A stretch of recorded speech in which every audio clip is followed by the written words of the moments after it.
Here with the Pledge of Allegiance. Oh, but there's the flag. All right, go ahead, Ken. Of the United States of America and to the republic for which it stands, one nation, under God, indivisible, with liberty and justice for all. Okay, so, well, I'd like to start off then with the meetings, the minutes from the last meeting. Jan's not here, but we had, she had a question, so I'm gonna go ahead and read these, if that's okay with you guys, and we'll handle that.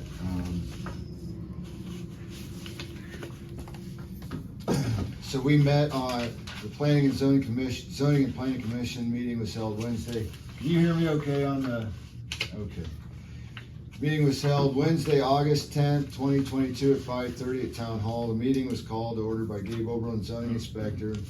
Attending the meeting were Commissioners Bill Boylan, Mark Greenwood, Michelle Reinhardt was absent. Attending also was Ken Reinhardt, Councilman, Jan Reed, Mayor, Don Oberlin, VP of CIC, council members Steve Jordan and Brian Smith and Bryce Steiner were guests at the meeting, along with village residents Matt and Mandy Moore, Sandra and C. Dub Harper and Allie Bergzazi. Last month's meetings minutes were approved on a motion from Greenwood with a second from Ken Reinhardt. The above mentioned residents have had above ground pools and disagree with the town enforcing fencing be required for all pools in the village. After lengthy discussion, the committee agreed to amend the zoning ordinance, section 903, by eliminating line 2 and changing section 903 to not require fencing around above ground pools. However, in-ground pools must have a 4-foot fence around the entire pool. This will be presented to the village council at the next regular council meeting scheduled to be held Monday, September 19th, 2022. The next Zoning and Planning Commission meeting will be held Thursday, September 15th at 4:30 at Town Hall. Motion to adjourn from Greenwood, second Ken Reinhardt. Meeting adjourned at 7:15.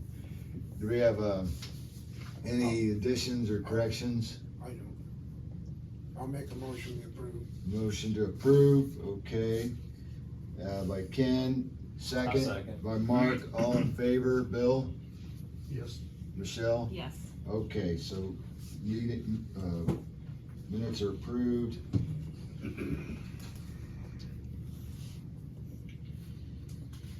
Okay, so, Dan, you have everybody with you that, you're good to go? So I don't know about as far as our old business, I don't know. I think we should get the Family Dollar. Family and move it Dollar. to the top of the agenda. That's kind of how I felt too. So we're ready to go ahead and handle the site plan review then, and as far as the review goes, and Mark, I'm going to maybe let you share your findings on that. I know you went over the. Well, so I mean, I kind of look at this as twofold. It's an opportunity to exercise how well written and how well utilized our ordinances are, and whether there's any opportunity for cleaning those up, as well as, you know, are these folks able to comply with those and still do what they want to do in the fashion they're accustomed to doing it. So, you know, in general, as I looked at that, all the setbacks have been met. You know, the heights and the distances and the variations in the front face, you know, all of those things have been clearly met. The only thing that was not, let's say, demonstrated mathematically that I couldn't find, and maybe it's in here, is that in a development of a property, we're not allowed to exceed 80% of hard surface. And so I didn't see numerics on how much hard surface versus how much actual space there was, but in general, 80% is the guideline. As I look at the amount of green space provided on here, I would say that we well exceed 20% green space. So that was really the only thing that I found to be an outlier as I started drilling down through those things that are, you know, scripted out with something of value, let's say, right? If I could chime in, that calculation is in the bottom left of page C300, and you are correct.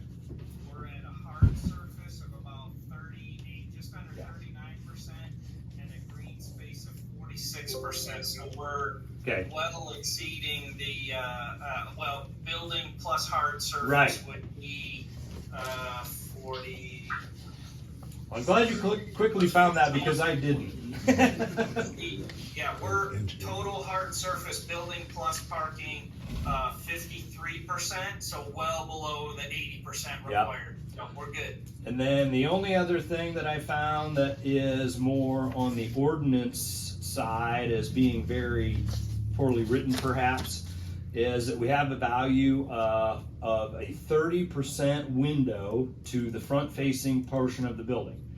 And so you are at 30% when we talk about the lineal face, right? You have 30% window frontage to the lineal face, but it doesn't say that in the document. It just says 30% window. Well, 30% of square foot or lineal. And I think here again, I think it's an opportunity to clean up the ordinance to say something more to the effect of, 30% lineal face, first floor or something like that. Because if we apply that to the B1 district, which falls under this same specification, your second and third stories are never going to have 30%, coverage of window. Hey, Gabe, sorry to interrupt. Yes. People still waiting in the lobby. Would you mind letting them in? Oh, there are? Somebody got locked out? No, lobby in the Google Meet. Oh. Google Lobby. Google Meet. Yeah. All right. Sometimes our door locks here and people get stuck literally out in the... Virtual, not literal. All right. Yes. All right, so I need to write these names down for, that was,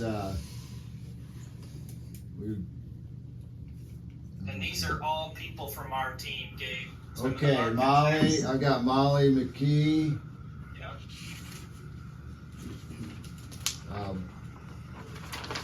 Let's see here. Dan, Richard Price is our architectural project manager. Richard Price, you're the architectural manager. That's correct.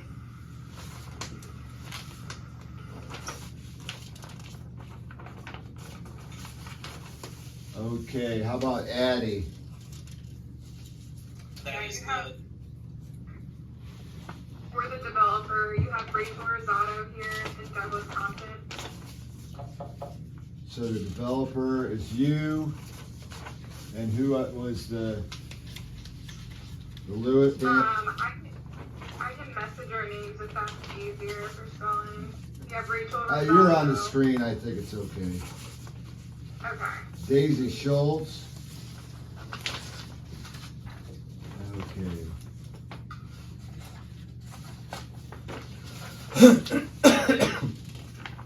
Okay, well, I think, and Sean Seymour.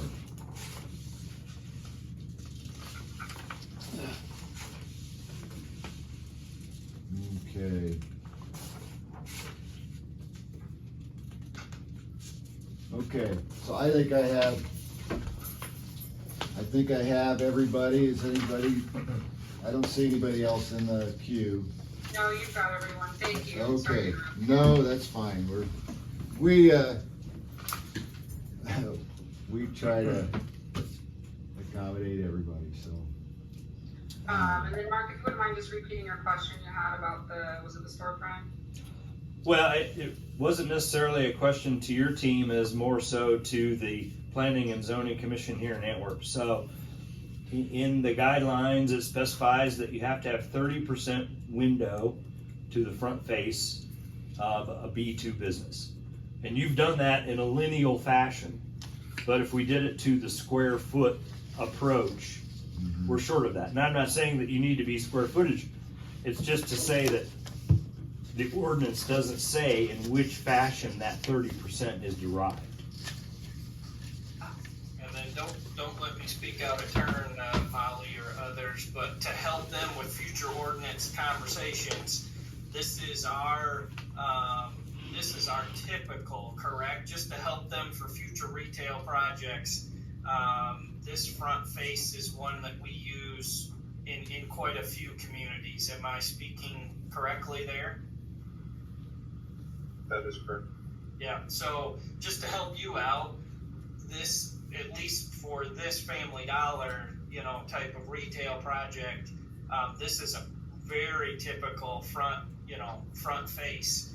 And so as you're looking at linear versus square footage, just to help you out, this is our typical, so. So just from us versus them standpoint, when you look at other ordinances, have they defined a 30% guideline for window on frontage? I'll let Richard speak to that one, or others, maybe even Compton Addy, if you've dealt with that. Yeah, this has been a prototypical building. The only other one that we run into is the value engineer building with the ethos and brick on the front storefront. Yeah, I mean, every municipality is different, so there are some that don't speak to the window at all, but this is our typical, and that's what we do, don't know if we could be much help there as you look at future, but it's pretty typical, and the fact we meet it means you're somewhat in line with what we see elsewhere. Which good practice, right? Yep. Yeah. And that's kind of what I was trying to go through is, as I was reviewing all this and trying to lay it against what we have in our ordinances, because, I don't know that we've ever really tried to grind through that process in detail, so. All right. And so does your other typical storefront have more windows in it? No, just different materials on the front of the building. So, yep.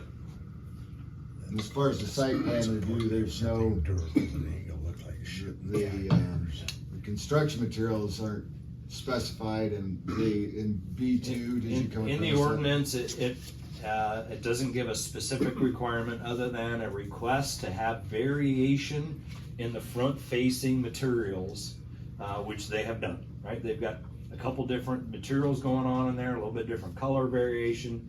By the time they get the signs on there, it's gonna look like a Family Dollar, and it meets our requirements. We don't have any stone requirements on a B2 business. But you probably prefer durable surfaces, not sheet metal. Right. Okay. I mean, other than those, when I look at the rest of what we have kind of identified, I did not find anything else of question until we get, let's say, outside the realm of what's within the zoning commission and just back to kind of general site plan and development. So just as a community member, and as I look at your details, it appears that when you are going to be working in the sidewalk to the street area, right? So the distance between the sidewalk and the existing roadway, it appears to me that we're going to have what are currently 2 driveway entrances that go into a parking lot. It appears that in the future model, those 2 driveway entrances will still be there and will no longer connect themselves to a parking lot. Is that correct?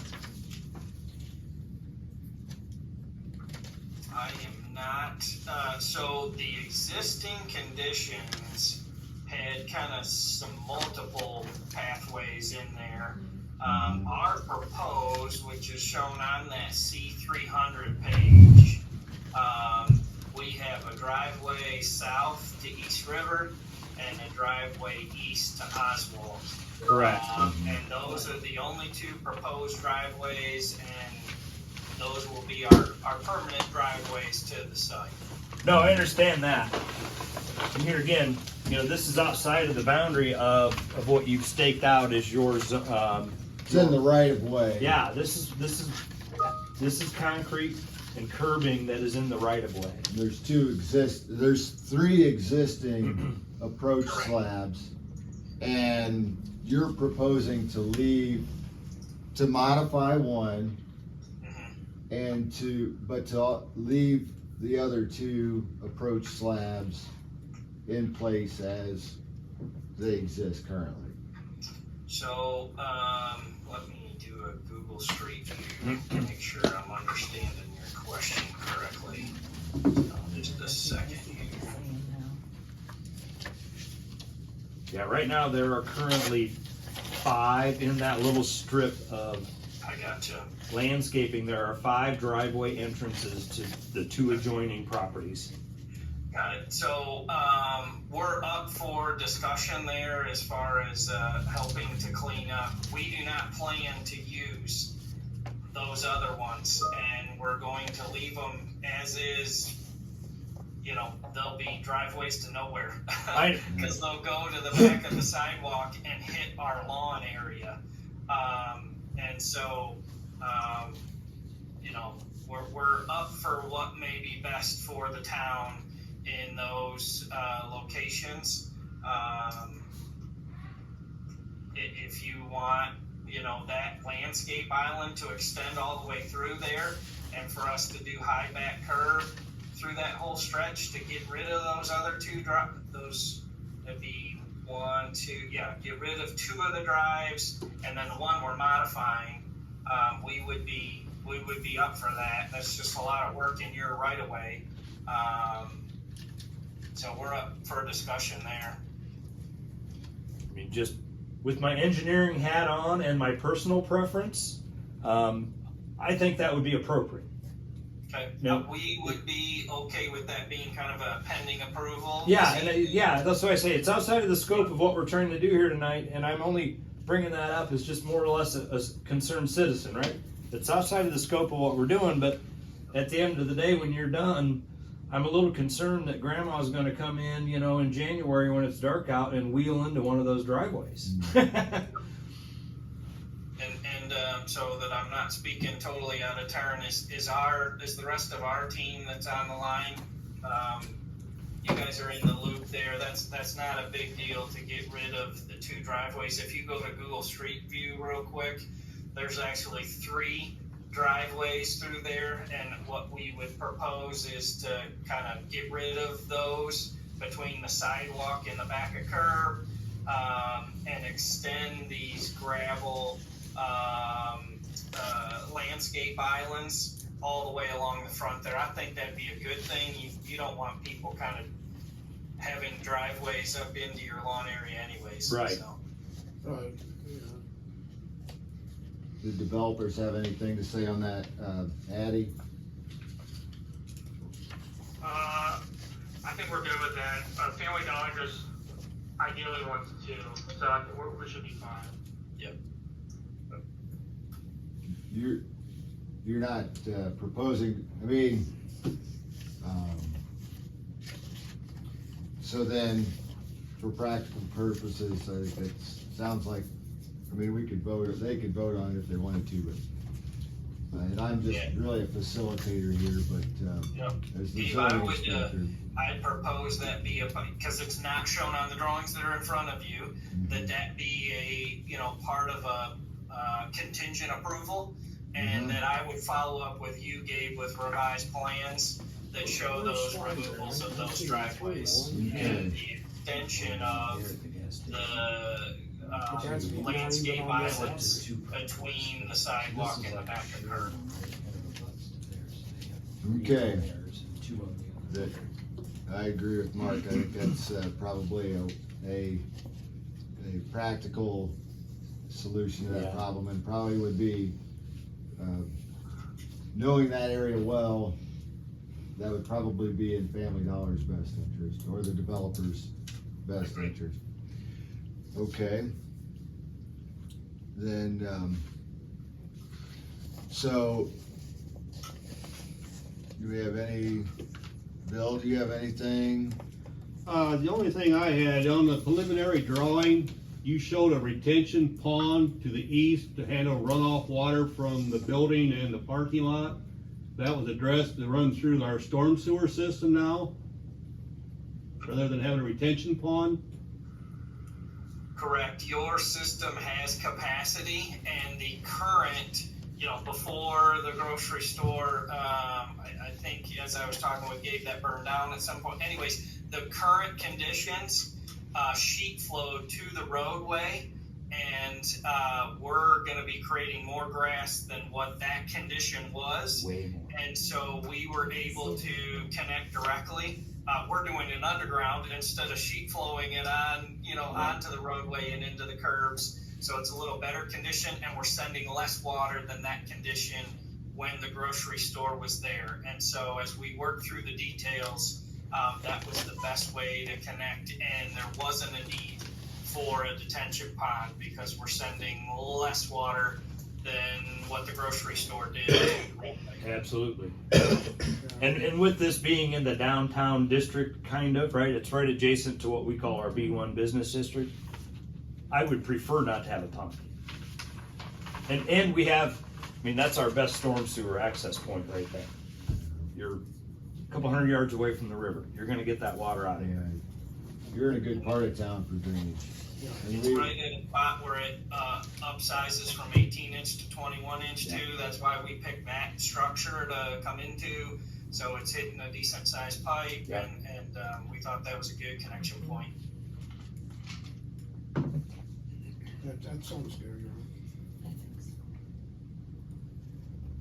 Bill, Yeah, that was my only question. I'm glad that you were able to do it differently rather than having the detention pond. I just wanted to make sure that had been addressed properly. It sounds like you've done more than adequate. Yeah. No, and I knew that the grocery store, in prior conditions had exceeded, they were well over 80%, I'm sure. They had hard surface everywhere on that property.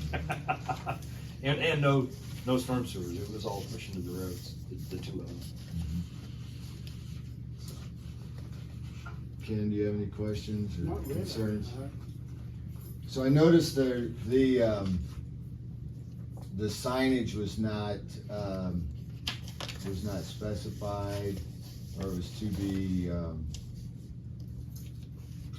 We are still working on the details of that and hope to get a separate approval from you on that. Okay. So we'll follow up on a separate occasion with the signage there. So if that's okay to kind of keep it separate from this evening, Sure. that would be our plan. Okay, the same group will review the signage, so.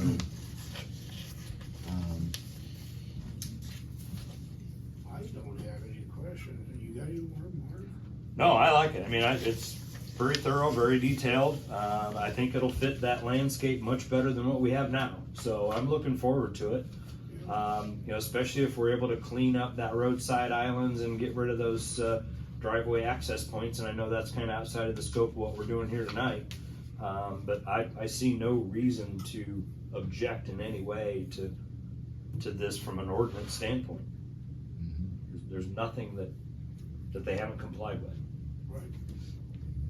Okay, so did I hear that was I would make a motion to accept this plan and approve it for the next phase of construction. contingent upon the removal of the additional street approaches? I don't even know that I would make it conditional to that, because that is outside of the scope of the ordinance. But Well, that's- not necessarily. we can have that discussion, I don't know, so. Traffic flow is in the Okay. scope of the site plan. Yeah. It was put And into the other owner. Right. It wasn't put in by the city, it was put in by the previous grocery store. Yeah. So I feel like it's within the realm of this Okay. commission to make that, request. Does that sound fair? Yes, we are fine with that. from Okay, Our side. alright, And you only wanted the two anyhow. right. Okay, so is that, the motion is to, Change your motion. I would make a motion to accept the plans as provided, contingent on a new solution for the sidewalk driveway entrance area along River Street.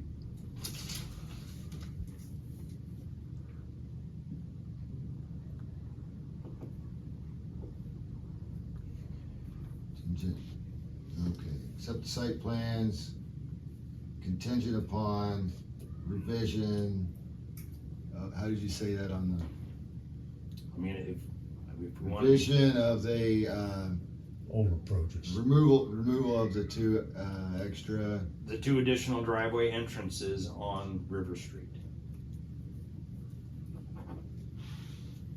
To include a contiguous curb.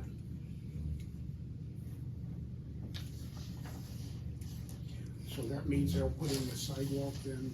The sidewalk's already there, now they may end up taking it out for construction. Yeah.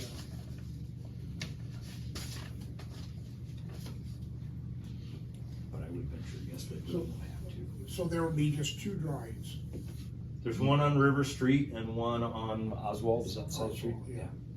Okay.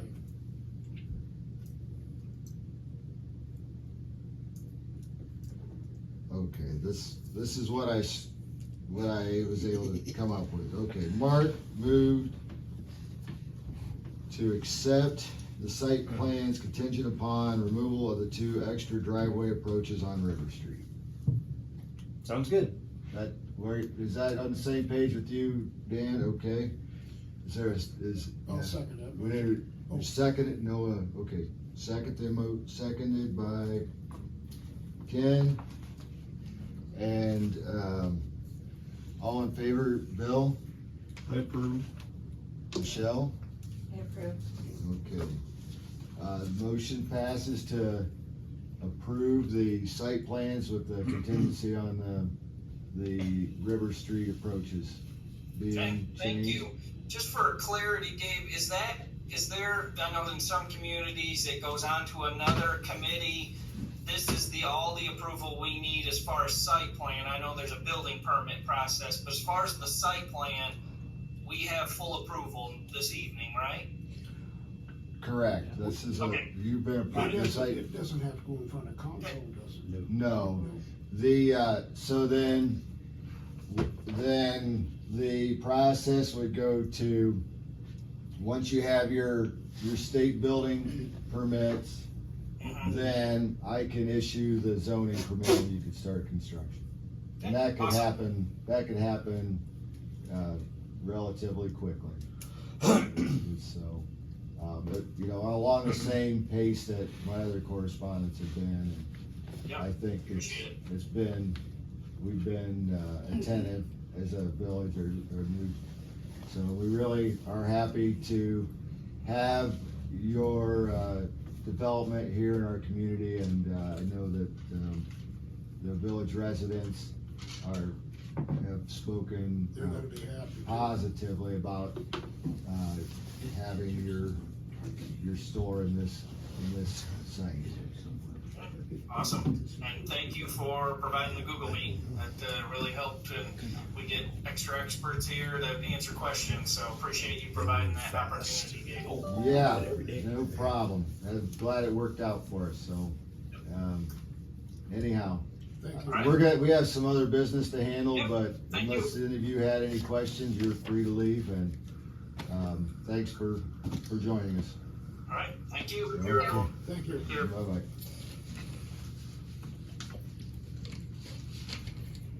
Okay. So.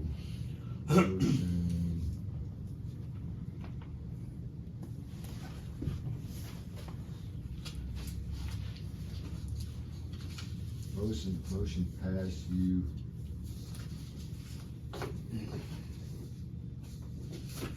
I get get to do the minutes too, so.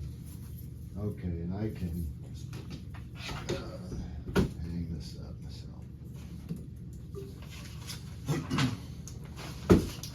Good. Oh, wasn't too bad, half hour. Well, these guys make it easy because they do this stuff all the time, right? I mean, they've built thousands of these, so this is boilerplate. You know, what's the challenge for them is that they've got to understand all the particulars that for each little village. Yeah. Okay, so I only had swimming pools. We go back to the old business on the agenda. Unless you want to finish out a new business. Doesn't matter to me. I think it'd be appropriate to go back to swimming pools, because Yeah, it sounds like okay. it's still a dangling issue, right? Not really. Okay. I had, I was contacted by one of the property owners with a swimming pool. Right. It was Gerald Scouten, and we've talked before, but it was along the same lines of what the discussion was at the last meeting. I think if he was gonna, he said he might come, and I wanted to make sure that if he did, that we had planned to give him the opportunity to say his piece. But, So what was his feeling? He was against it? well, he felt like he'd gone through the proper channels Okay. and talked to the right people at the time, 35 years ago. And that, you know, he had he could take his steps down, or he had you could fold up the steps, or it was some way to secure it without having a fence, because it was an above ground pool, and all this time he never had any issue with it. So I really feel like as far as the private swimming pools, the only issue I had that we discussed that I thought of as a concern, when we talked about, there is a requirement that it would not be closer than 10 feet from the property line. And I don't know that that's an issue for an above ground pool to have it 5 feet instead of 10 feet.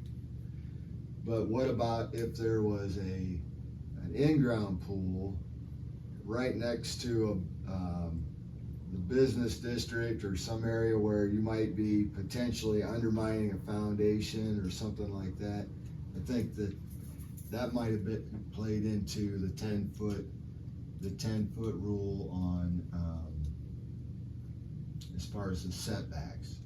Well, I thought our last meeting, we already approved the 5 foot because of a lot of people are in You did. condominiums You did. and their yards are a lot smaller, where the 10 foot wouldn't be a You wouldn't have a feasible. lot of room. Yeah.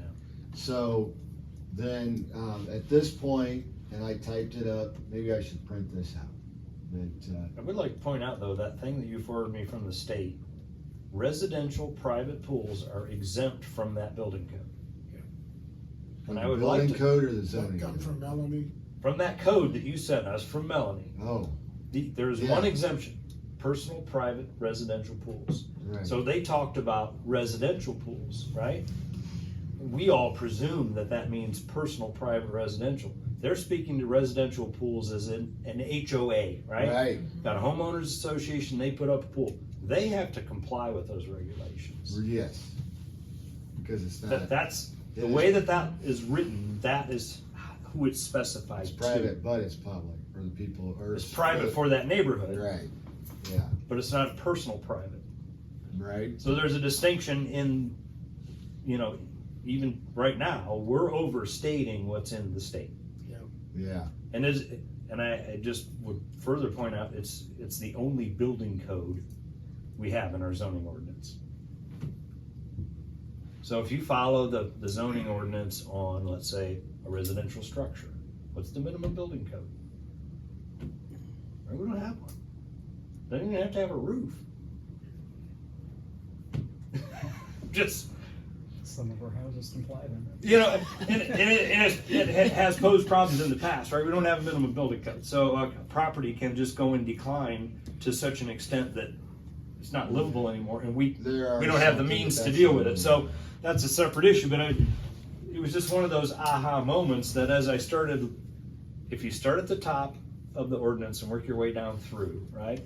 So when you talk about, Bryce, can I see your ordinance that you've got? Absolutely, sir.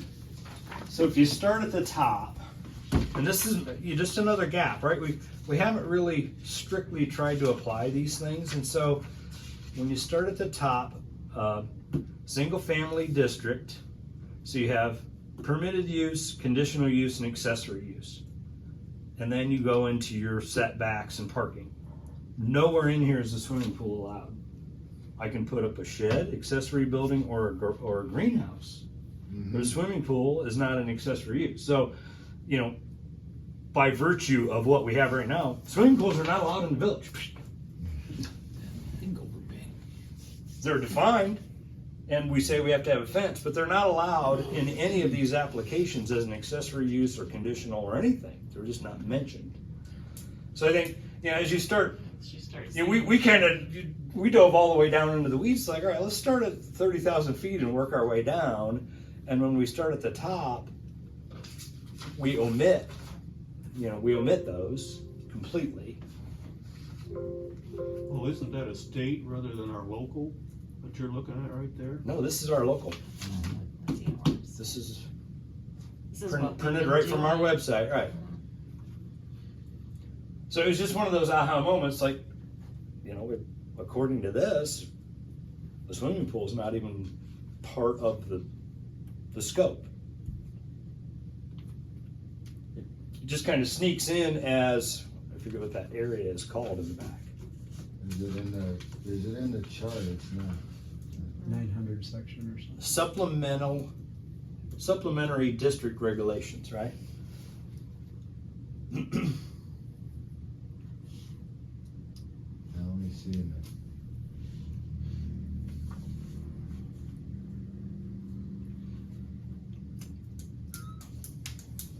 I don't know.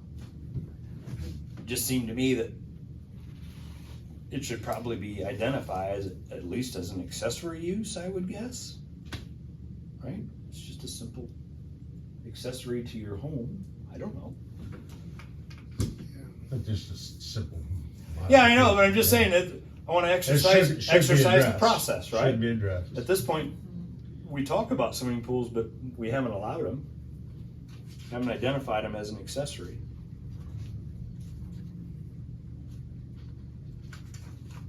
Now would be the time to handle it. Right. All right, so. You know, so then as we expand that out, So.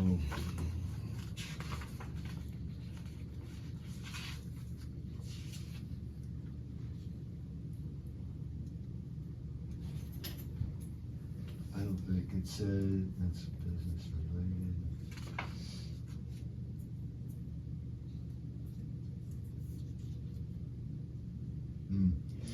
Not in the grid. That's a really good point. So they're all illegal. that's what I mean. It's like, at a minimum, it's, I would assume, It be should an be in accessory there, yeah. use, right? Mm-hmm. You know, so then when we look at an R2 multiple family district, I would assume it should be in there as well. Mm-hmm. Right? If you're gonna have a duplex, maybe they're gonna each have a pool. Who knows? Mm-hmm. So, yeah, in these residentials, it should certainly be in there. Now, R1A, trailer parks, we don't even mention accessory use that I saw. R1As. Got a lot of regulations too. So are you proposing that we add swimming pools, in-ground and above-ground swimming pools, or just swimming pools in general as an accessory use, we only need to basically define it, right? So as an accessory, we just say swimming pools. What is the code on the accessory part of that? On the R1, 303.03. And then it points the user to the table in section 311, which is all that. Yeah. And it's not in And then it doesn't get mentioned again until we go to. Accessory use is defined as a use or structure on the same lot with and of a nature customarily incidental and subordinate to the principal use or structure. And then what is the definition of Swimming pool. Swimming pool. If it says swimming pool, if it defines it as an accessory use, then it would probably. Yeah, then I think we've got it buttoned up. Swimming pool, a pool, pond, or lake or open tank containing at least 1.5 feet of water at any point and maintained by the owner or manager. And then it defines private or community. Private communities operated with a charge for admission. Private exclusively used without paying additional charge for admission by residents and guests of a single household, a multifamily development, a community of members and guests of a club, or the patrons of a motel or hotel. So it's not defined as an accessory use. And then there's a good example of where you might want to put it in B2.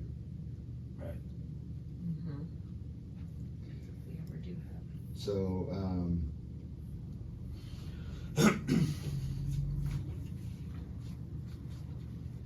So, what do you think? are you proposing that we add swimming pools and accessory use to districts R1, R2, and B2?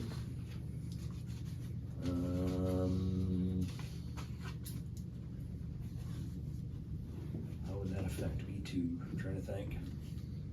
B2's multi-use. I know. I'm trying to think of how that affects.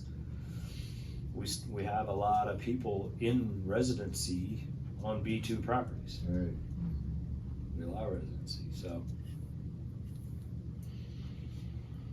And then from a state code standpoint, there becomes a point when you transition from personal private to public, or controlled public, if you will. And that, community. And so that, I think that hands off well. I think all three of those should have that listed as an accessory item, swimming pool.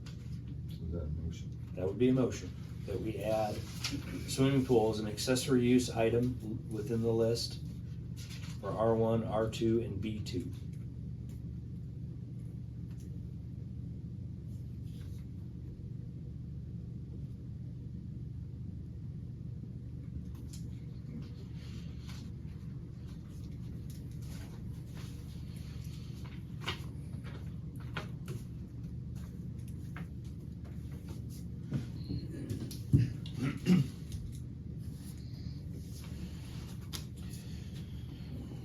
Mark moved to add swimming pools as an accessory use in R1, R2, and B2.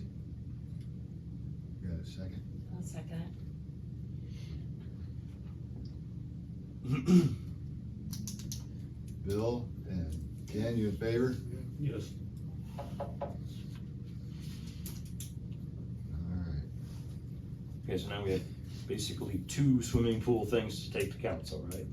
So, right. So read back to me what we put together last week, so we have one last chance to grind that through our minds. Okay. So section 903 is private swimming pools. No private swimming pool, this is existing.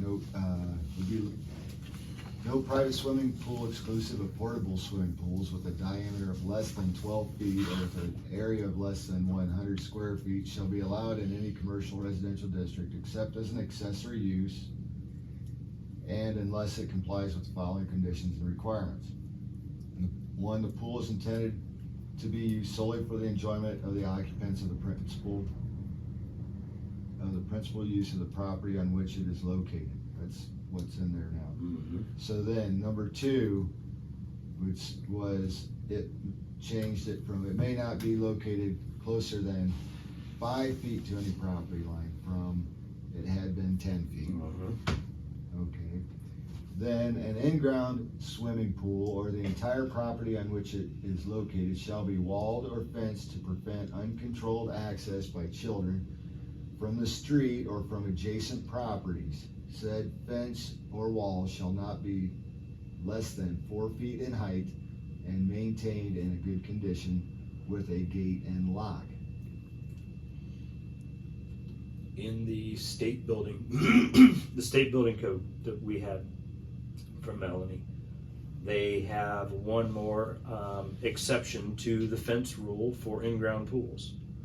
They have allowed, as a safety measure to prevent intrusion, one of those safety covers, and they define it with an ASTM standard, but something was mentioned in our meeting that if I had an in-ground pool and had a safety cover, would I have to have a fence? Yeah. In the state law, you do not have to have a fence with a safety cover. That's right. Okay. So we may want to wordsmith that. Then you get into an enforcement thing to make sure they're covered.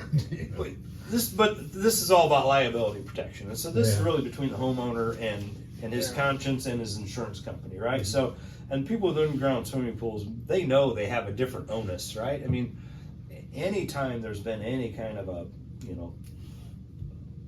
bad situation, it's almost always been an underground pool. When I talk to my insurance man, he's like, he's been in insurance for a long time. He's only known of 2 incidents. They were both in the ground pools, and they were both, with family. It's not like it was the neighbor. They were in their controlled setting.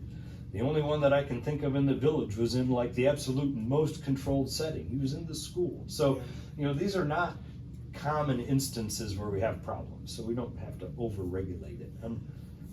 I'm trying to advocate that we make this a little bit easier for people to comply with Yeah, I agree. common practice, right? I agree with that. And the wishes of the state law. So the state law allows for, a secured pool. It defines it in 2 ways. Fence, a building, 3 ways. A fence, a building, or one of these secure covers. So, an in-ground pool, swimming pool, or the entire property, which is located, shall be walled or fenced to prevent uncontrolled access from children from the street or from adjacent properties. Said fence or wall should not be less than 4 feet in height and maintained in good condition with a gate and lock.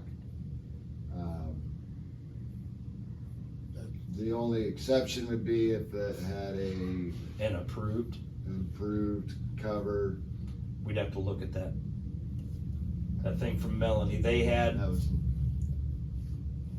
a rather lengthy way of saying that. We might be able to wordsmith it down, but Put in that. Some company that got the ANSI approvals. yeah. Yeah.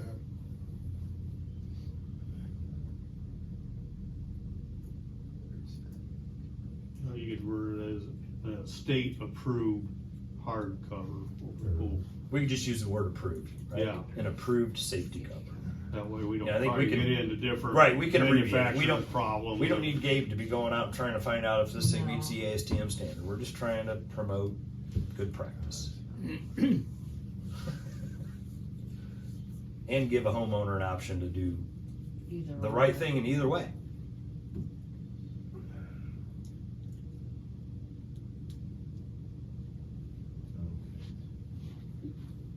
Can I ask a question about that? Yeah, Okay, if it says that the pool has to be within, or no closer than 10 foot from the property line, does that count the fence as part of that 10 foot? so the fence and the pool can both be 5 feet. Okay, If you wanna I share just- that, if you I wanna just- share that delineation, you can. well, I just wondered, like, is that why that was 10 foot? here's how it's stated. Oh, It's I pretty don't good, know. Actually. Because I don't know how that came to be, right? The initial, yeah, we don't know. Yes. Or This is has the been fence here supposed for to a be long 10 time. right. It was borrowed from It's like someone one else. sentence Right. exception. It's a good, So the way it reads in this building code, it says residential swimming pool enclosures. Residential swimming pools shall completely enclosed by a barrier complying with section blah, blah, blah. Exception, a swimming pool with a power safety cover or a spa with a safety cover complying with ASTM F1346 need not comply with this section. So there you are. That's So it. yeah, I think we can just Mm-hmm. kind of take out I the can- ASTM component of I that, can just say copy and paste that, you know, just say it. an approved safety cover in lieu, the exception would be an approved What it safety says cover. right there. yeah, I would use that exact same thing.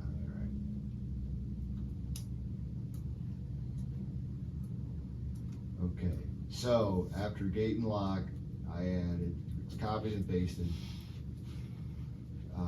Exception, a swimming pool with a power safety cover or a spa with a safety cover complying, we said,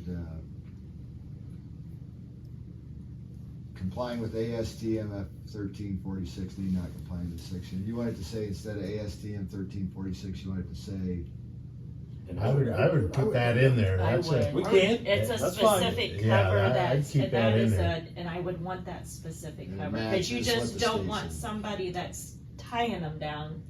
You want this specific Right. with the motorized Yeah, coming show us down the and locking ASTM it standard, down. it's a heavy track. And it locks it, like you could walk across that. I wouldn't On want. the other side of that though, if the numbers change next year, are you gonna change it?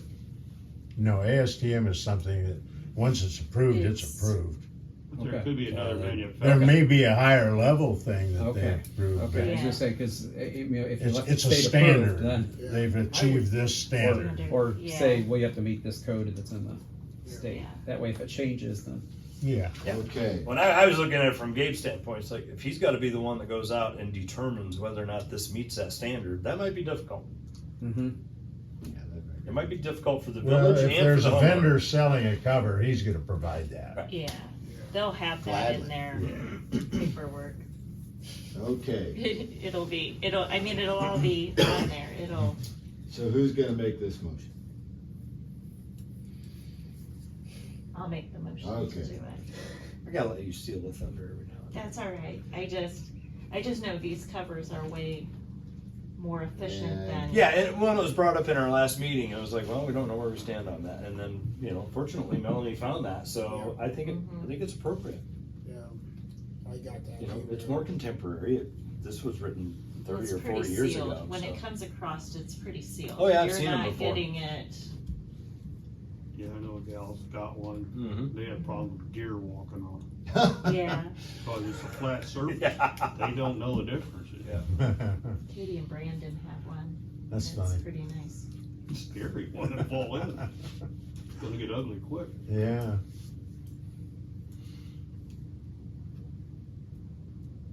You gonna run out of paper? I know, Uh-huh. Jan picked a good night to skip, Yeah, right? she did. We'd have had her in a tailspin with all that anyway.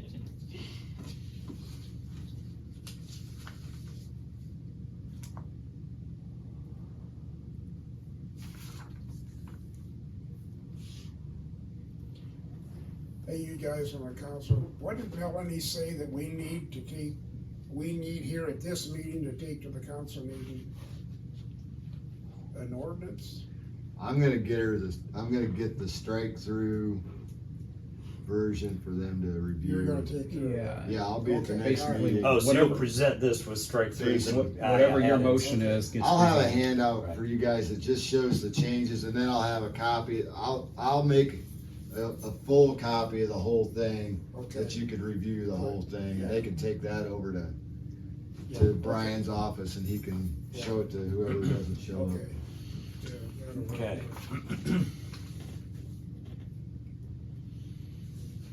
Okay, And unfortunately, we need to take that same item number 3, right, in the code. All that stuff you just put down is item number 3 in the swimming pool section, Yeah. 903. We need to also put that in 904.3. for the, It's about the fence and the power cover, okay, right? Because that's the community pool. so you're Community pool and the private pool. moving to amend Michelle's motion by adding this to section 3 and also adding that to, Or a section. To Her section motion, 904. her motion was to amend section 904 or 903.4. I would suggest that we amend as we put it, but add that amendment to 903 and 904.3.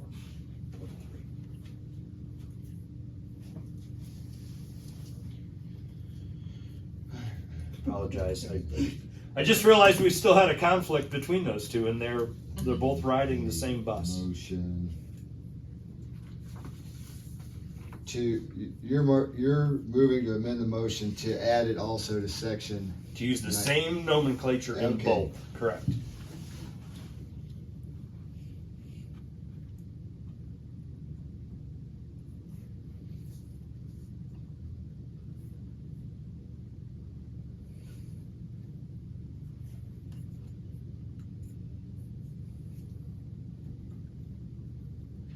Okay, so I'll read this and we'll have to get 2 seconds. But Michelle moved to add exception swimming pool with power safety cover or a spa with a safety cover complying with ASTM F 1346 need not comply with this section.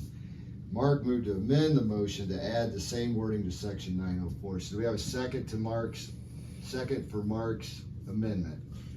Mel, hers doesn't count. It does His count. overrides. No, he's amending her motion. So we're gonna vote on his amendment and then we'll vote on her. Yeah. I'll second it. You can second if you want. Okay, Bill second. I'm not parliamentary procedures a little bit outside of my. I've been to too many ag teaching Yeah. meetings, let me tell you. And I've been schooled, let me tell you. These guys know their stuff. Okay, all in favor of amending Michelle's motion? Bill and Michelle, or Bill and Ken, Yeah. okay, passed. Okay, so do we have a motion to accept the amended motion?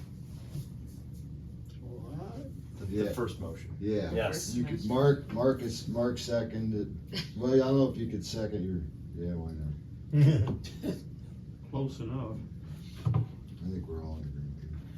Mark seconded the Now, motion. now you know why council meetings last so long. So everybody in favor of the amended motion? motion, that's question.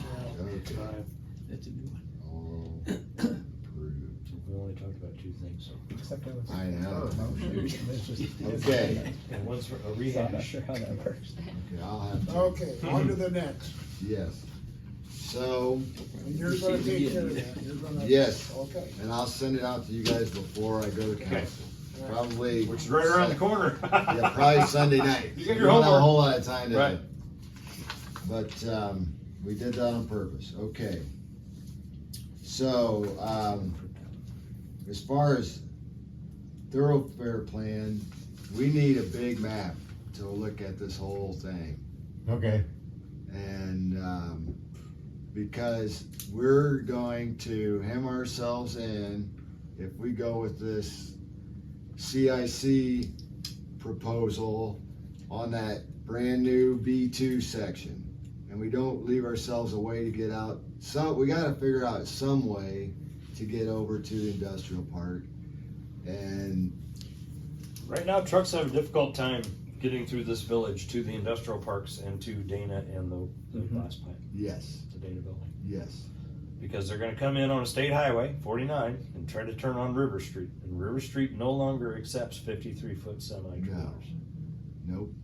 They need all 4 lanes of traffic. Turn to go east. They need all 4 If you lanes. look at the CIC, I got a picture of it, but it's got a big cul-de-sac in that brand new B2 section where there ought to be a way to get a road, turn off there at Family Dollar or at Dollar General and go across that field and come up between We're the, working on stuff, right? yeah, it's Yeah. something that will be discussed. this commission is the one that is gonna have the power to approve that thoroughfare plan. Like, they could come up with some proposals, but it's gonna have to go through that site plan approval Well, through this commission. I think you should wait until we get something more.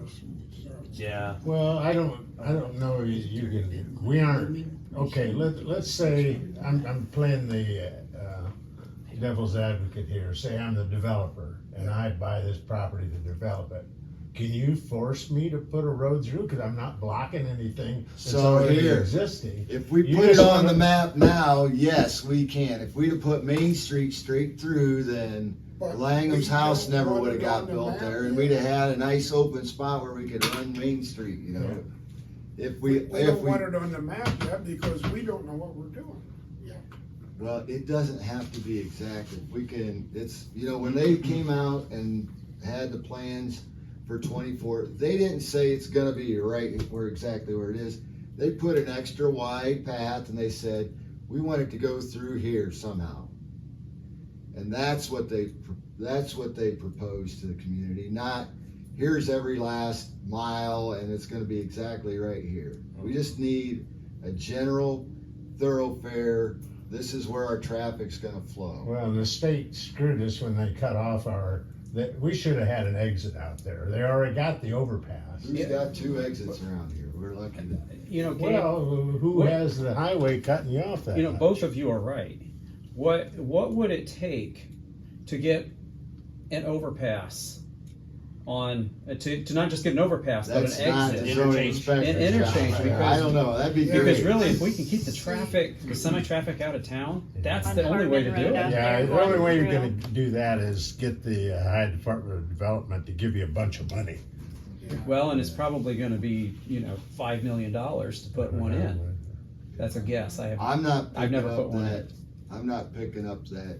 That would be the Yeah. right solution. Yeah, I think if, it's great. instead of, Somebody should do something. if we about could say, okay, what is Well, the right solution? and And I Tim- think both of you have it. and We can Tim- put that Tim is- on the thoroughfare plan, but we need a big size map to show us all the way out to Jarrett Woods, out past the industrial park, up north all the way to include the, the Baptist church and maybe even some of that stuff out by Leinard's old junkyard, And that would solve the problem of, right now our industrial park is cut off, from, what you're talking about. If you go to And- Auburn, they got Well, Auburn and- Drive, you come on before you even get to the That's hospital, right. you go all the way around the south side and they got things laid out and set up for grows.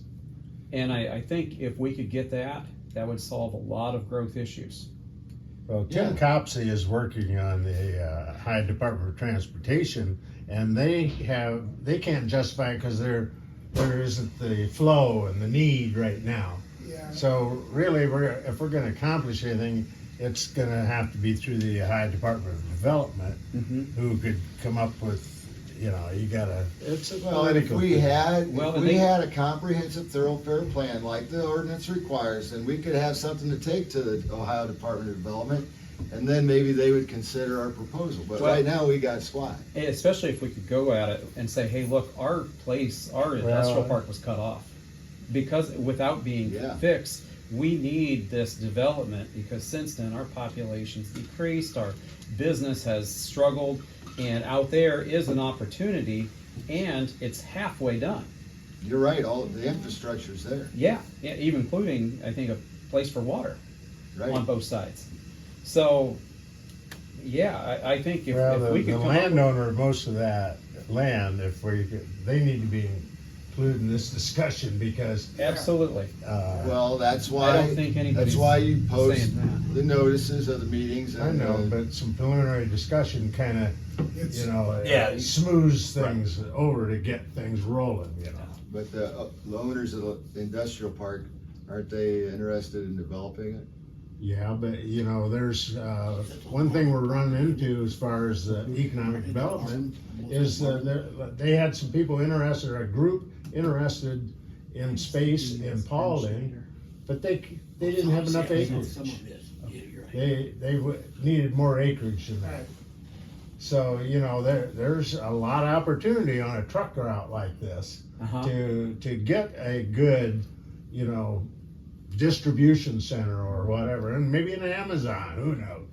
But the point being, it's, you need an economic engine like that to get the Department of Development to say, here's the funds to do this, and then once you get it rolling, then it rolls. But Well, I think this thoroughfare plan is I an understand, important- and important part of it. I agree. You say it's the Ohio Department of Development? Yeah, that's, Okay. Do we wanna just table the thoroughfare plan for We the just- time being? I let's don't know just- that we're gonna be able well, to. I can do the work on Yeah, I a think we should. printout for you We're to working. discuss. We're just talking a lot of loose generalities, right? Yeah, This is- it's- Yeah, we need to keep it on our radar. Everything is smaller. Okay, Well, so, Gabe, maybe we can get that television so we can put it right up on the screen and talk about it. Maybe right. Department of Development, get them in here on a meeting. Well, anybody, so we can see the map up there and Yeah. you could pull it up right now and wouldn't have to wait for a printout. That's right. We Well, can put it right I up think- there above the copier. So, I think maybe we could, make a make a request of the council that we get a TV for. I'll bring it up. Presenting, okay, good, Yeah, all right. I don't see a problem with I'll that. make sure. I'll kick you. Maybe where we- I'll remind you to remind me. Right on that wall. So, that That wall one or right that over one, or- here, you know. Yeah. Okay, temporary buildings, so this is a, has been an ongoing thing. Back in 98, they added, if you look at under article, at the bottom half, we'll start with that, they created the definition of an industrialized unit, which basically, it's a pre-built structure, built off-site, and you haul it in.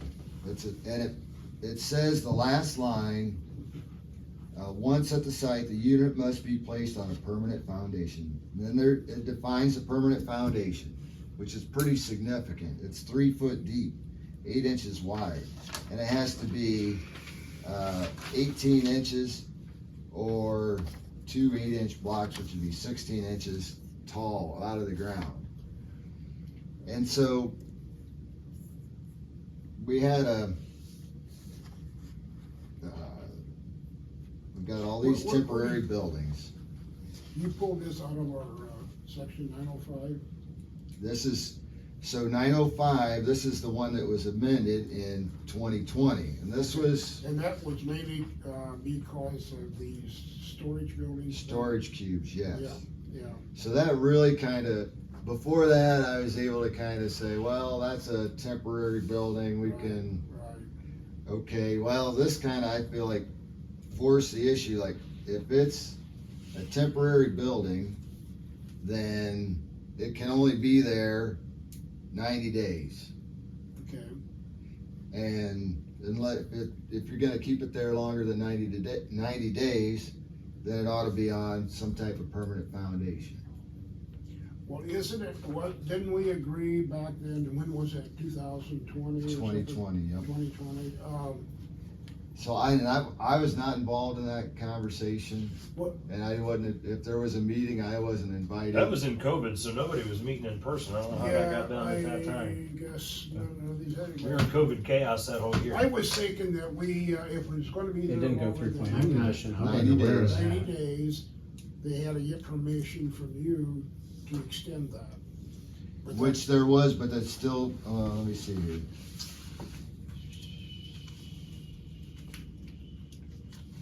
I thought surely we put that in there like that. But it was not a lot more. It does say that, let me see here. Oh, I see. In the fine print. Our main concern Revised back then was that we ordinance did not want 2020, and people that's all this other crap, right? to use them as permanent storage. Gabe, help me understand what we're talking about here. This Article 800 definitions, Is that what you're what are we? Yeah. That says 14 No, days. the 905. There's 90 days for the construction work. Are we trying to apply, help me understand what our conversations are. We talking about sheds and accessory Yes. buildings, or are we talking about temporary buildings? All of this temporary stuff is all related to construction. Right. So Right. I'm gonna blow out the back of my house and add a big addition, right? I'm gonna get a couple of these damn pods and throw them in the driveway and put all my junk in them, and my construction guy's gonna have a trailer and I'm gonna have a dumpster, and I think all of these things are outlined here to accommodate those activities. Correct. I don't think what we're trying to accommodate with a temporary building is an accessory use structure. Right. So Right, if so it's are a- you yes. trying to No, utilize you're right. this We're in on the the world same page of, there. We're on the same page. No, I'm Okay. saying this this is like a totally different animal. This really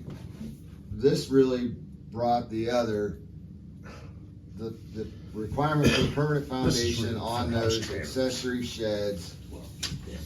To me, that, I don't think they're like, related. if it's not a temporary I don't think building, this is related. if it's not temporary, it's permanent. If it's not built on site, it's an industrialized unit. And if it's an industrialized unit, it has to be on a permanent foundation. Oh, you're And talking. When we pass that, movable. this, I think you're reading on between the that. lines an awful lot there, Gabe. Okay, all- so all- how So would- if how you, would if you start adjust from it? the top down, right, I'm in R1, okay? So I'm in R1 and I'm on page, where are we at? I'm on section 303, permitted uses, right? Accessory use, garage, greenhouse, and accessory building. Mhm.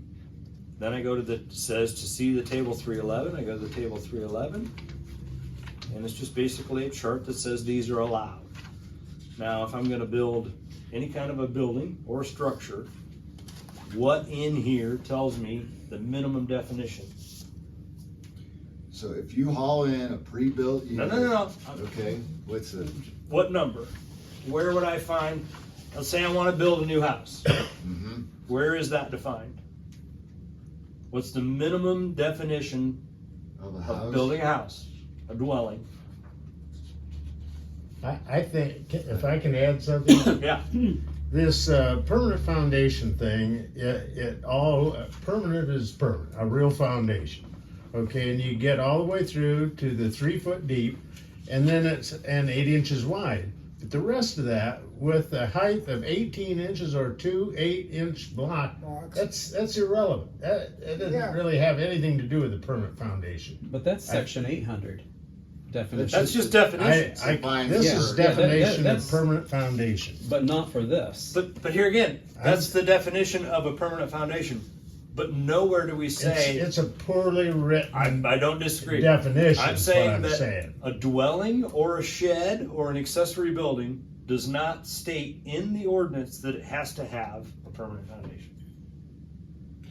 If it's an industrialized unit, it states that it does. No, we define it that way. Well, We don't, the code, the ordinance does not drive you to do that. The Right. definition implies it. There's a definition. It says The it must definition- be placed on a permanent foundation. I don't think that's not an encouragement, that's a requirement. But that's in definitions, it's not in. It's still part of the ordinance. That's a really poorly way to address an ordinance. I didn't write it. I'm not saying you did, I'm I just mean, saying that's why we wanna get through this, right? Because Yeah, right. we have all these things that are guiding the user through how to interpret this stuff. And, you know, when I look at definitions, that's a glossary of terms in my mind. I only go there when I'm not certain Mhm. what a swimming pool might be Mhm. in their legalistic terms, right? Mhm. Or a shed or whatever.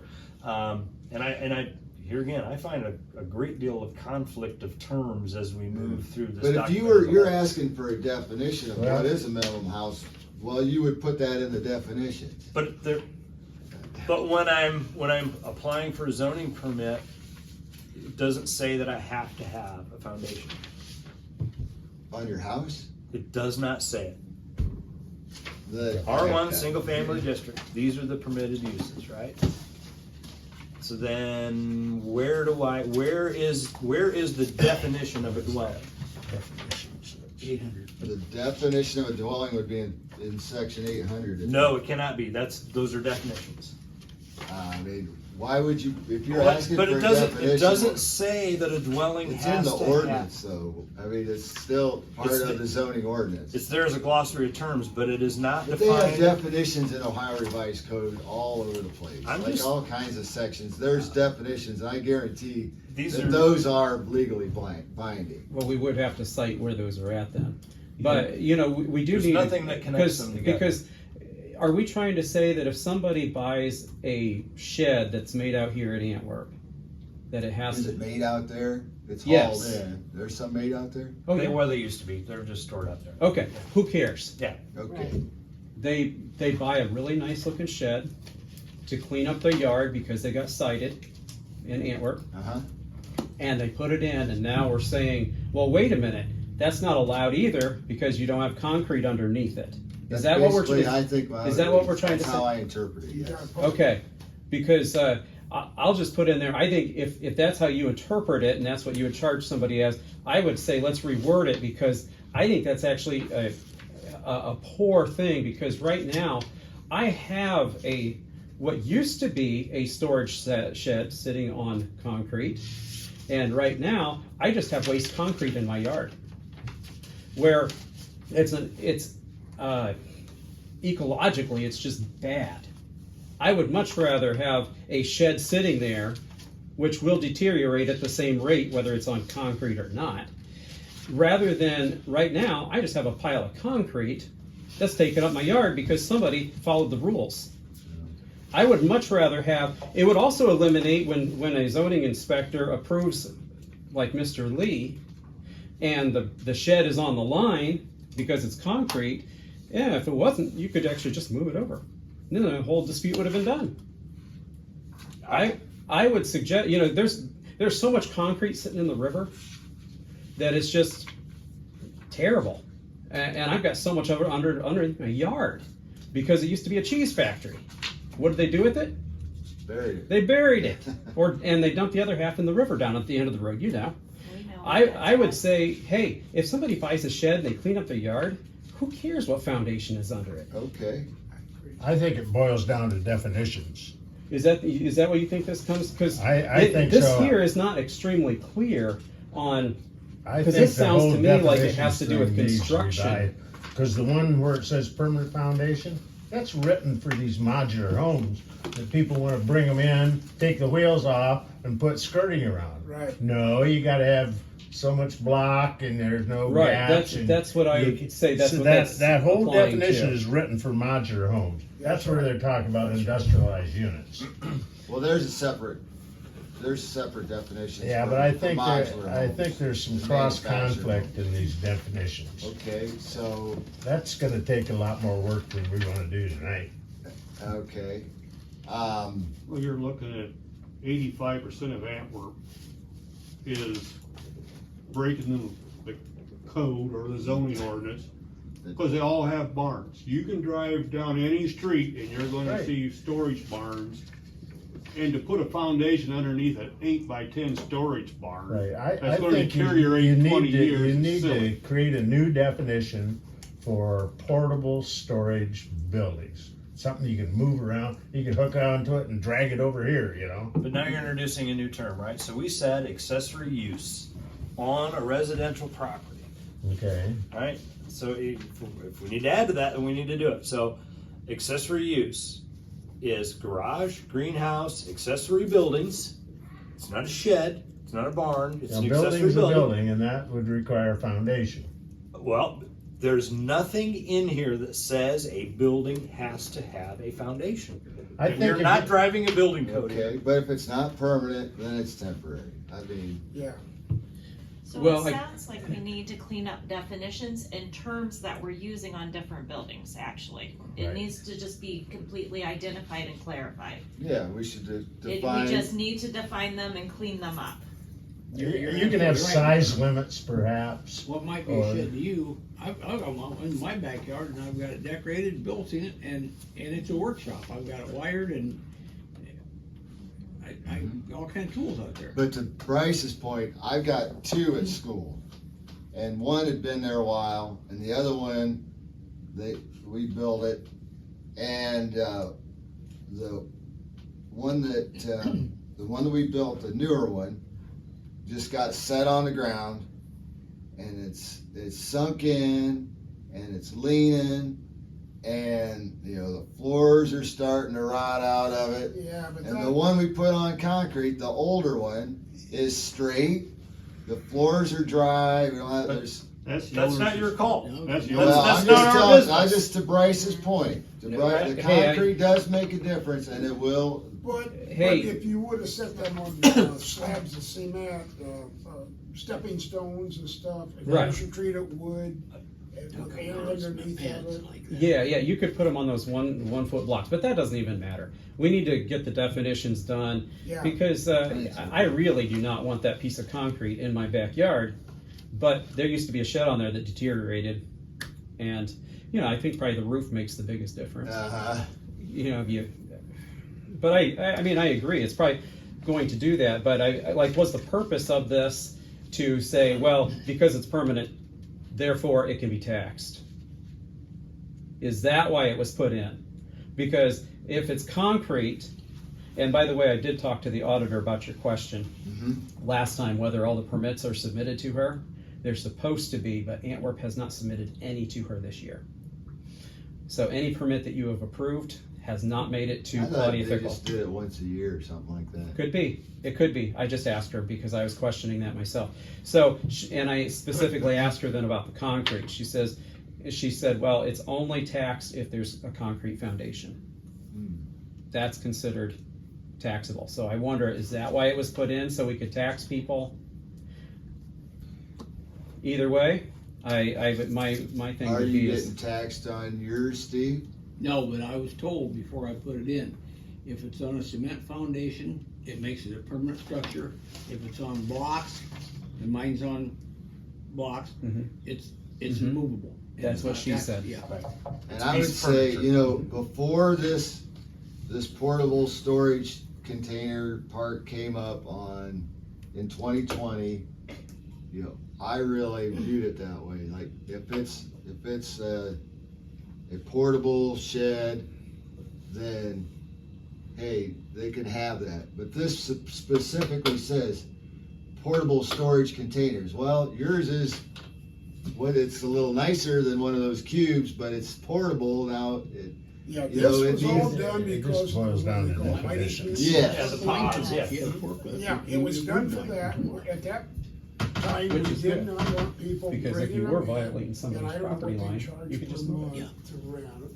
But, for people to leave it there permanent. Yeah. As a storage building. Right, So we did this back in 2000, yeah, mainly because of those mighty cubes. right. Yeah. I don't know, I still struggle with the idea of, right now, our zoning ordinances are not defining building codes. And what we're trying to do now with sheds, kinda like with pools, is we're broaching into the subject of building codes. And if we wanna go there, that's fine, but we'd be much better Well, served to. you can't. I'm just saying, I The mean, state of Ohio has a residential building Right. code, but, 1, 2, and 3 family dwellings are exempt from the state building code unless the local municipality has adopted the state building code. But then there are requirements, you have building inspectors Right. for structural, for electrical, for plumbing, heating, everything. You gotta have your inspectors. The city of Defiance does that. And that's a whole nother ballgame. Right. Yeah. So, you know. I don't think we wanna go there. here again, I don't But know how we keep it go at the from, zoning level, get your definitions right. You know, I know why that was written, because these people putting the modulars in wanting to put skirting around it. They didn't want skirting around it in the house. Is it just a big trailer? Is and it a they wanted to house try- or is it a trailer? You know, that was what it all boiled down to. Well, Well, then when you talk about containers, I think of yeah, shipping now I understand. containers. Yeah, I Right. agree. Semi-trailers. Yeah, I don't even or- consider shed a yeah, all container. this I industrialized consider, unit, permanent foundation, not shipping strictly for double containers and wides. box. One of those iPod type things. there's a separate section on that. I think industrialized unit addresses exactly what these sheds are. No, that is No, not. I don't what think so. said. Because That's there's a not the way separate. I disagree with you on that. There's a separate definition. Well, that's for the why we would house. need the definition in the back so everybody knows what it means. Yeah, there's a separate definition for modular home and the mobile home, and modular home is a manufactured home. Manufactured home, they've got, is a factory assembled housing unit or portion thereof. I mean, that's a pretty long definition. If you wanna read that, it's on page 64. Yeah, but what we're looking at, section And page 905, section A specifically says temporary buildings, construction trailers, equipment and or material used in conjunction with construction work. Right. Okay, that Yeah. stops A, right there. Yep, Yeah. right. B right. says portable storage containers. Section 1, 2, 3, and 4 all say portable storage containers. They don't say buildings, they Right, say these are containers. pods, right, these are, yeah. Yeah, a pod or a So big you unit. cannot drag a constructed building out of wood and a roof in with a container. It's not a container, it is a building, portable structure, in my opinion. I Okay. think you're trying to make a mountain out of an anthill with this. Personally. Okay, Well, it's confusion that occurred because the definitions are foggy. Yeah, a portable container is basically something that has no roof. It's a square cube, whether it's a semi-trailer or whether it's a container off of a train or whether it's a And they even pod. have, I don't know what you call them, if you was gonna move, and you had to get your furniture out, but your new house wasn't built, they rent these, whatever they're called, Pods. Mhm, to put your furniture in. mhm. And maybe your house isn't done for 2 months, so you gotta store it. Mhm. I don't know, I still struggle with the idea of how and where that thing tells me what the minimum building requirement is for a house, a dwelling. Mhm. Right, we're trying to force feed a minimum prescription for a damn shed. Mhm. We don't even have a minimum prescription for a house, so Yeah. I am not in favor of re-wordsmithing any of this to help support a shed. We have nothing to define a home. Mhm. That's just where I'm at on the thing, and I haven't been able to connect the dots on how that fits together. I don't know what we're solving by grinding through that. Well, I'll tell you what, was gonna I'll have tell you a what, foundation and I you've think already just leave it defined alone. well, so with you guys being the authority I'm just- that defines the zoning ordinance, it helps me have some clarity on how I should move forward with somebody that wants a From Let's what I see say in here, as long as they storage keep that shed shed that's 5 not feet on a from the permanent property line, they're foundation. okay. Regardless of what it's built like. We build out of pallets and plastic wrap. There's nothing we can do about it. I did that once. I mean, nobody's defined it. I didn't have any money back. Well, Maybe you can actually, you can define, just like you're defining the amount of glass in B2. There's other things you can define without Yep. requiring that a building permit be involved. It's more of a zoning thing in this. So do we zoning allow them zone. without a zoning permit, or they have to have a zoning permit and they need to maintain the side setbacks and height requirements? Yeah, as far as I understand, that's really all we're trying to guide through this document, right? Not encroaching on your neighbors. Yeah. I was told, I don't know if I'm correct or not, but I was told if it's not put on cement foundation, I don't need a building permit because it's not a permanent building. Right, there's the other thing. So then if it doesn't require a zoning permit, you could put it right on the line. Yeah, I don't know about that. I made sure I was. Or you can hang it over a few feet, right? Sorry. So mine is in. I think we're So- nitpicking too much on this. So I- they're not, I- none of them are allowed. So we're on the legislative side and you're on the executive side. And so you're going out and trying to administer this stuff. So how are sheds coming to you and creating issue? Well, That was a nice way of putting it. yeah. Are people complaining? Is that what Yeah. you're asking? No, I don't know what the issue is, right? So The issue you know, is- as you're What trying to brought grind this to through the your table? activities, If what's it doesn't, where are you getting ground up on I this? feel like they need to have a permit. I mean, does everybody agree that you need to have a permit for one? It's I'm not clear sure what as it's mud for. right now. I Yeah, think I'm to not sure everyone what on a when permit would be Well, for. that's a permit is also- appropriate. Okay, so what you're I telling think it me, has, Dave, I'm because gonna it's put it changing this your way, use. I'm gonna It put it does this require way, a permit. say I have a house and I don't have a garage, Mhm. that I need to buy a lawnmower, and it's a few things to put in, I'd rather have somebody just put a temporary building shed out there if they don't have a lot of money. I was there, I built one out of used building I materials did- and liners. Sure. But what you're saying is I should come and I have to get a permit just to put a storage unit on to store my stuff to make it look nicer. Mhm. Well, like, I don't But it is a see change, it's a Just to change flip- of and you use. wouldn't so be flip allowed that to- around How and much to is the the other permit? extreme of, I don't $25. know. we talked about how 25? basically one of these Yeah. sheds is a 25. piece I of don't think what the I'm permit's so much the saying issue, is- but if you have to have I bought concrete that house under on it. High Street. Yeah, that's what I'm The saying, guy I'm that just, I bought it from said, hey, I want my shed. And it was a 14 by 24 shed. No, that's not a shed, that's a building. It was one of these built like, just like And you- what's down here at the Dana And building. you can. And, you can and get I that big. and I got a trailer and scooped the damn thing up and hauled it to his house and dropped it in his yard.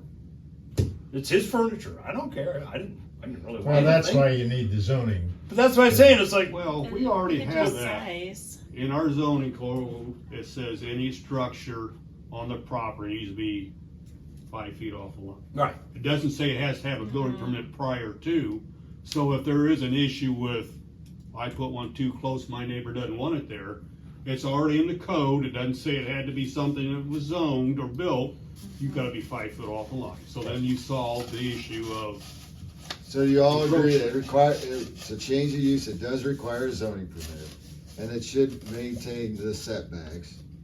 well, I don't think it needs a zoning I don't permit. think it needs. I just say it has to We've maintain the always had a setback. zoning permit I mean, from day one. it's On a change of barns? use. I'm To just put saying. it, I don't know.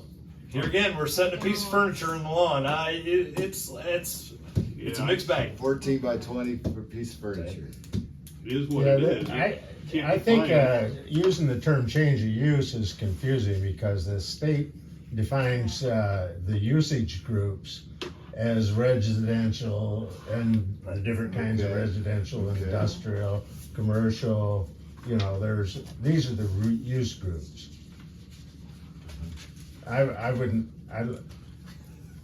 That's what I'm trying to understand. It's like, Gabe, I don't understand completely how all this process fits together and where the problems arise, right? So, especially with these sheds, you know, it's just, some of these are just plastic, right? You just go into Walmart and buy the damn thing and stake it to the ground, and in Yeah, 20 I minutes know, you I got a would, shed. yeah, I mean, that's, it's not an ideal solution, but for some that's people a that storage works. box, yeah.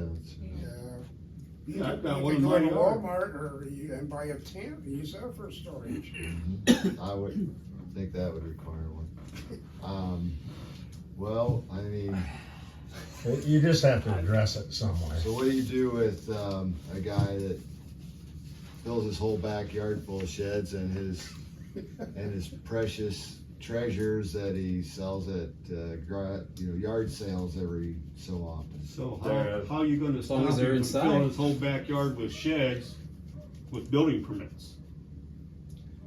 You know, Well, at least you can't come you'd up have to the to guy stay and say, Well, "Oh, I you can't have get to a stay building 5 permit." foot off you got to stay 5 foot off the property line unless you got a variance. Yeah, And- I got an idea how you can do it. Is you have it in there that it can't be any greater than a certain percentage of the lot. Like the 80% coverage thing, like, Or Yeah. to find a storage shed is not wider than, or not more than so many square feet, or, I don't know that you can do that. I don't know that. Well, yeah, But then you're If- getting into, if it's you're not trying permanent, to, you can't. you're gonna have to police this thing.